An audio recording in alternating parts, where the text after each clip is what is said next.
নমস্কার, সুপ্রভাত। খবর দিনভর নিয়ে আপনাদের সঙ্গে রয়েছে আমি জুনেলা। আজ দুপুরে হাইকোর্টে এসআইআর বৈঠক ডাকলেন হাইকোর্টের প্রধান বিচারপতি। বৈঠকে থাকবেন মুখ্য সচিব, ডিজি, কলকাতার সিপি ও রাজ্যের সিইও। আজ দুপুরে হাইকোর্টে এসআইআর বৈঠকে ডাকলেন হাইকোর্টের প্রধান বিচারপতি। আর এই বৈঠকে থাকবেন মুখ্য সচিব, ডিজি, কলকাতা সিপি ও রাজ্যের সিইও।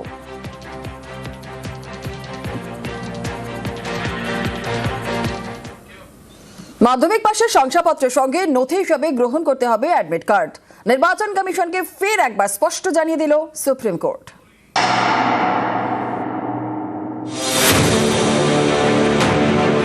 পশ্চিমবঙ্গে এসআইআর এর বৈধ নথি হিসেবে মাধ্যমিকের অ্যাডমিট কার্ড নিতে হবে, আগেই জানিয়ে দিয়েছে সুপ্রিম কোর্ট। মঙ্গলবারের শুনানিতেও শীর্ষ আদালতে প্রধান বিচারপতি বেঞ্চ জানিয়ে দেয় 14ই ফেব্রুয়ারির মধ্যে জমা পড়া আধার কার্ড মাধ্যমিকের অ্যাডমিট কার্ডের মতো নথি গ্রহণ করতে হবে। এ নিয়ে বুধবার সুপ্রিম কোর্টে আপত্তি জানান কমিশনের আইনজীবী। তখন বিচারপতি জয়মাল্য বাগচি বলেন, মাধ্যমিকের অ্যাডমিট কার্ড নথি হিসেবে নিতে বলা হয়েছিল কারণ মাধ্যমিক পাশের শংসাপত্রে জন্মের তারিখ এবং বাবার নাম থাকে না। মাধ্যমিকের অ্যাডমিট কার্ডে কি আছে তা বাংলার বিচারকরা জানেন। তখন নির্বাচন কমিশনের আইনজীবী বলেন, আধার কার্ডের মতো মাধ্যমিকের অ্যাডমিট কার্ড ব্যবহার করা যেতে পারে না। এক মামলাকারীর আইনজীবী বলেন, যারা মাধ্যমিক পাশ করেননি তাদের কাছেও তো অ্যাডমিট কার্ড থাকে। এরপরে প্রধান বিচারপতির বেঞ্চ জানিয়ে দেয়, এসআইআর এ জমা পড়া সমস্ত নথি বৃহস্পতিবার বিকেল 5টার মধ্যে জমা দিতে হবে।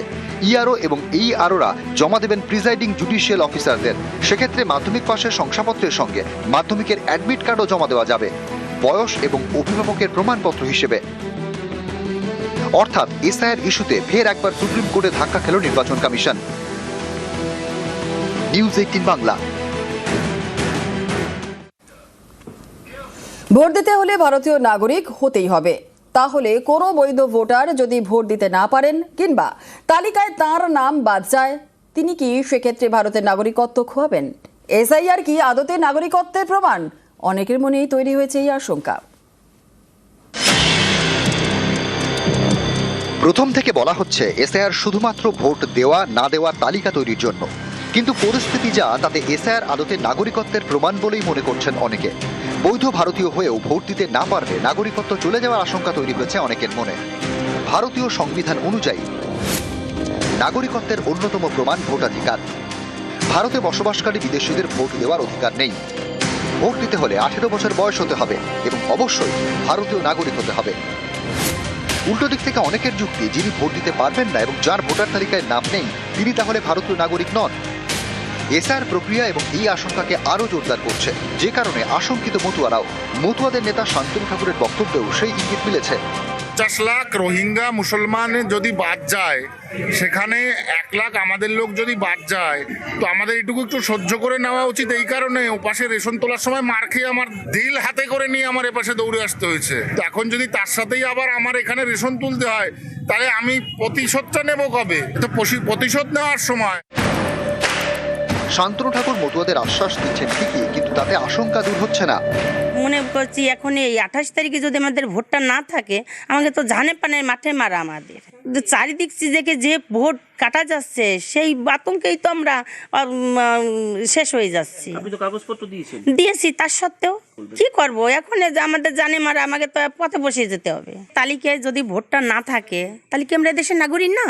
এই ভোটটার জন্যই তো, ভোটটা দেবো, ছেলেমেয়ের ভবিষ্যৎ পথটা করবো, তার জন্যই তো এদেশে ভোটটা যদি না থাকে আমি কি করবো? তাকে এদেশের নাগরিক আমরা হব না, থাকবো না। 14ই ফেব্রুয়ারি পর্যন্ত যাদের শুনানিতে ডাকা হয়েছিল তারা সব নথি জমা দেওয়ার পরেও ভবিষ্যৎ নিয়ে চিন্তিত। বহু জ্যান্ত মানুষকে মৃত দেখানো হয়েছে। আমি একজন জনপ্রতিনিধি, আমার নামটাও মৃত দেখানো হয়েছিল।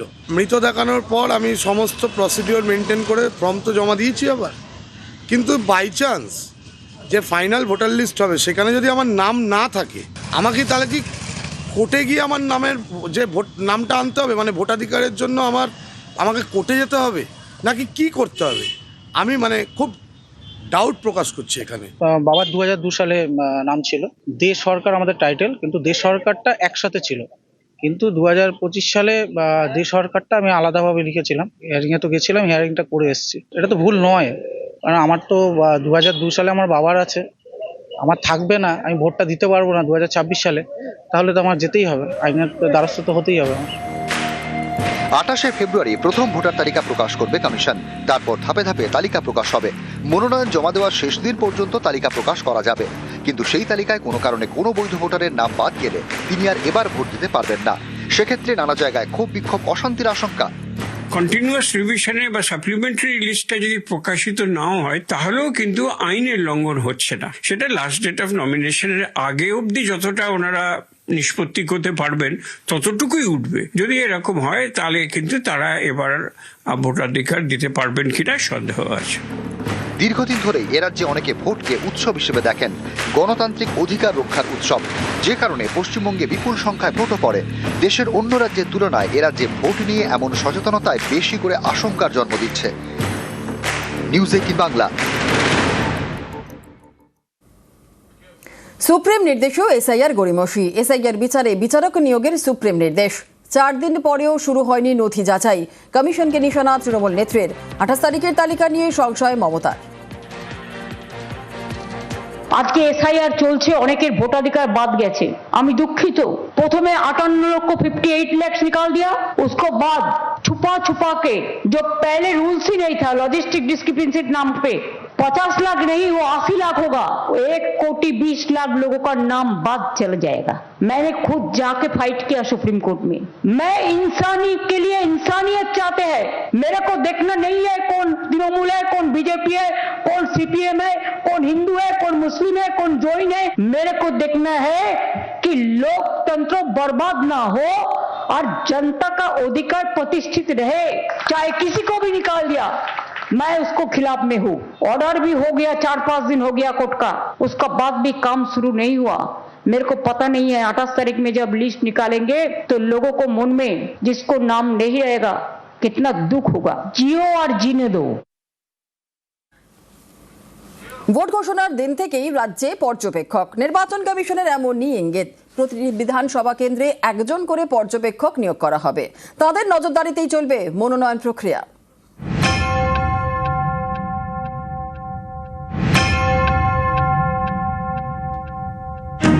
এখনো ভোট ঘোষণা হয়নি, তার আগেই রাজ্যে আসছে কেন্দ্রীয় বাহিনী। ভোট ঘোষণার আগে বাহিনী আর ভোট ঘোষণার দিনই রাজ্যে পর্যবেক্ষক। নির্বাচন কমিশনের ইঙ্গিত, প্রতিটি বিধানসভা কেন্দ্রে নজরদারির দায়িত্বে থাকবেন একজন করে পর্যবেক্ষক। চলতি বছর পশ্চিমবঙ্গ সহ 5 রাজ্যে ভোট। সবকটি রাজ্যেই পর্যবেক্ষক পাঠাতে পারে নির্বাচন কমিশন। দেশের 1444 জন আইএএস, আইপিএস, আইআরএস এবং সেন্ট্রাল সার্ভিসের অফিসারদের প্রশিক্ষণ শুরু হয়েছে। এই পর্যবেক্ষকরা মনোনয়ন প্রক্রিয়ার উপর নজরদারি চালাবেন। পশ্চিমবঙ্গে আইনের শাসন নেই, শাসকের আইন চলে। পশ্চিমবঙ্গে কোনো নির্বাচন কমিশনের কোনো সুপারিশ মানা হয়নি। আমরা এরকম সারমম মাঝে মাঝে ওপর থেকে শুনি, এই হবে তাই হবে। 2011 থেকে আজ অব্দি বিভিন্ন নির্বাচন হয়েছে, তাতে আমরা এইসব শুনেছি। গণতন্ত্র আরো বেশি ভালোভাবে বাজেয়াপ্ত করতে পেরেছে তৃণমূল কংগ্রেস। বৃক্ষ তোমার নাম কি, ফলেন ও পরিচয়তে। আমরা দেখতে চাই ওরা কি করছেন। কেন্দ্রীয় পরিযায়ী পর্যবেক্ষকরা আসবেন। বাংলায় শীত যাচ্ছে, একটা বসন্ত ভাব, ফলে ইলেকশন কমিশনে তাদের আগ্রহীরা বলছে আমাদের বাংলায় পাঠাও, একটু ঘুরতে যাবো। হিমালয় থেকে সুন্দরবন, ওপাশে সমুদ্র, বিরাট পর্যটন। তারপর শুনেছে জগন্নাথ দেবের মন্দির। বিজেপি সব রাজনৈতিক খেলা, পর্যটকের মতো আসছে, কোনো পর্যবেক্ষক নয়, এরা রাজনৈতিক পর্যটক। পশ্চিমবঙ্গে এসআইআর এর শুনানি চলাকালীন দক্ষিণ 24 পরগনার বাসন্তী এবং মুর্শিদাবাদের ফরাক্কা সহ বেশ কয়েকটি জায়গায় উত্তেজনা ছড়ায়, ভাঙচুর চলে। বাংলায় প্রথম ভোটার তালিকা প্রকাশ হবে 28শে ফেব্রুয়ারি। তারপর মনোনয়ন জমার শেষ দিন পর্যন্ত দফায় দফায় তালিকা প্রকাশ করা হবে। কোনো বৈধ ভোটারের নাম কোনো কারণে এই তালিকায় না থাকলে তিনি এবার আর ভোট দিতে পারবেন না। এর জেরে নানা জায়গায় ক্ষোভ বিক্ষোভ, অশান্তি হতে পারে। এই আশঙ্কা থেকে ভোট ঘোষণার দিনই সব বিধানসভা কেন্দ্রে পর্যবেক্ষক নিয়োগের কথা ভাবছে নির্বাচন কমিশন।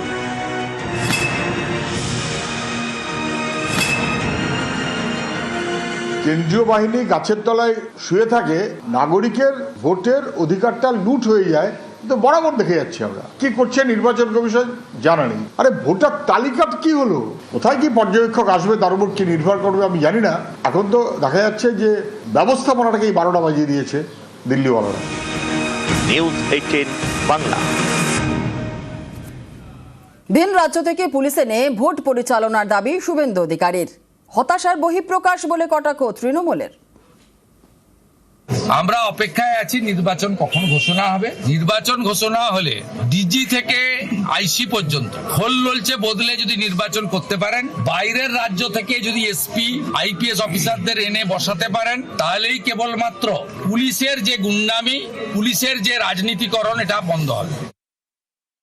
শুভেন্দু অধিকারীর ইচ্ছের মতন তো ভারতবর্ষের সংবিধান চলে না। সব জায়গায় যখন নির্বাচন হয়, উত্তরপ্রদেশে হয়, বিহারে হয়, যখন মহারাষ্ট্রে হয়, একই নিয়মে হয়।